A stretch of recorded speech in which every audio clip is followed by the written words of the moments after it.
I was driving back from a contractor event in Massachusetts. So I was driving down the highway. I thought about all I didn't have anymore and finally came to the very sudden and sincere realization I was ready to end my life. I just wanted to move on to whatever was next. My folks had gone to Florida and had a keypad in front of their garage door. I remember being very calm and very clear about my thought process. My heart wasn't racing. I was absolutely convinced that I was at the point where I was ready to end my life. I just wanted to be done with all of this. The weight of the loss of everything that had been dear to me, my family, my body breaking down when I needed it to keep the voices at bay, the kids, my business, my battered mind and psyche, everything was just twisted and distorted. There was just such a strong, compelling, united voice telling me to go. Roll the dice and see what happens next. I wanted the conclusion to the story. I wanted the 2 full years in my role as a swinging wrecking ball to end.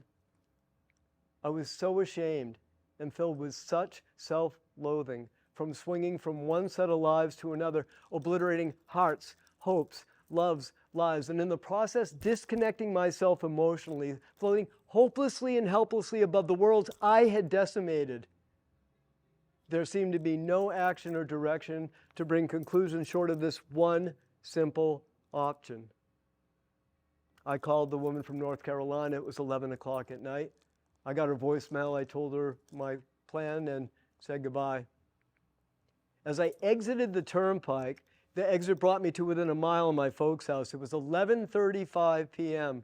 I came to the traffic light that hung at the intersection of the main road and the turnoff to their house, less a mile from the light I was now sitting at.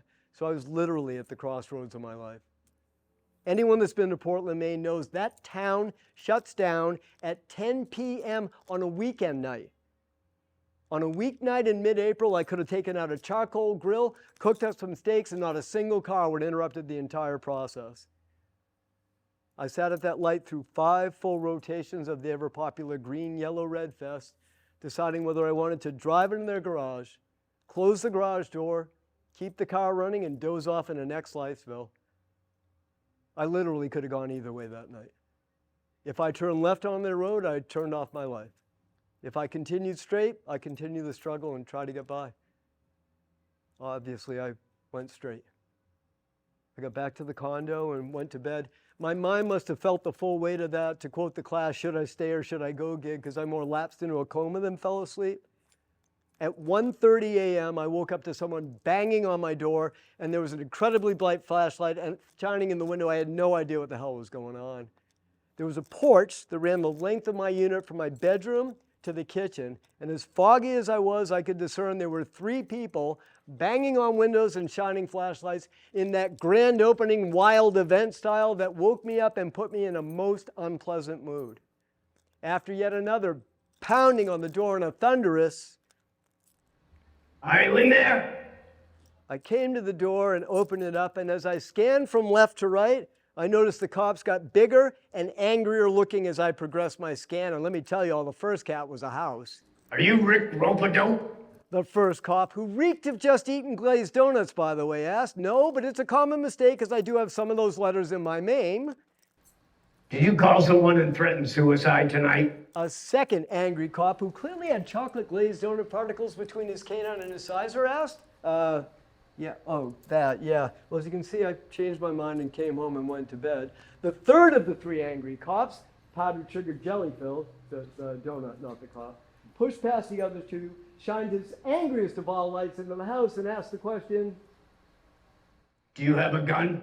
No, why, is the one you're wearing broken or something? And as funny as I thought that shit was, the cop asked apparently the defining question in moments such as these. This was a double jeopardy, phone a friend, cash on the line, dialing for dollars question, and I was completely unaware of the weight and significance of the response I was about to give. "Did you have a plan?" To which I immediately replied, yeah, because I did. Well, it seems in the state of Maine, When asked this particular question by a flashlight-toting officer at 1:37 a.m., if you respond in the affirmative, as I had just done, they need, by law, to take you to the nearest hospital for immediate psychiatric treatment. I asked what this was all about, and the officer said, the woman from North Carolina had been trying to reach me, and failing to do so, had listened to my voicemail and called the police repeatedly to have them come and check on me. When they asked if I had a plan and I replied yes, the response denotes premeditation. And when they respond to a call like this, they can't just let it go. So I said, look, I'm sure she was just upset. As you can see, I'm fine. Now, if you don't mind, I'm just going back and going to bed. Of all the bad decisions I've made in my life, this ranked among the top 3. The other 2 involved tequila. The second biggest cop stuck his foot in the door, pushed it back open and said, Look, you got 2 choices here. You can come with us peacefully, we can walk out that front door and all go to the emergency room of the hospital together, or we can take you there in handcuffs. What's it gonna be? So I grabbed a jacket and walked to the front door to get into one of 3 awaiting squad cars, all 3 of which were in full bright blue flashing festivity, giving that Village People Studio 51 feel, washing peacefully over the bedroom community that was my home. After 2 hours spending a lovely evening in my pajamas waiting for the local rent-a-shrink to do the old cranial once over, I answered all the questions, noted that I was going to weekly therapy sessions, which were obviously a resounding success thus far, n'est-ce pas? And after 27 rounds of the "Do triple dog dare, you won't do anything to kill yourself" had been finished, they finally let me go home at 3:47 a.m. Sadly, when one gets one mindset into the self of taking one's own life, the only thought that occupies one's mind is that of self. The process is so selfish and self-centered that there is total lack of recognition for the fact that there are other people. In fact, the thought process that brings you to the pull the plug and end my life thought is so selfish and so self-centered that there is lack of acknowledgement and acceptance of the fact that there are other people in the world, I could just stop there, that care about us deeply and love us and would be completely and totally affected should we decide to pull the plug, trigger, or any other life-ending apparatus. I started my walk home when I was released and processed how close I'd come to killing myself and how at ease I'd been with the entire thing. I was angry by the hospital and the police's treatment of me changing my mind, and then even more angry by the fact they cared less about me and my life and more about legal ramifications had they not followed proper protocol.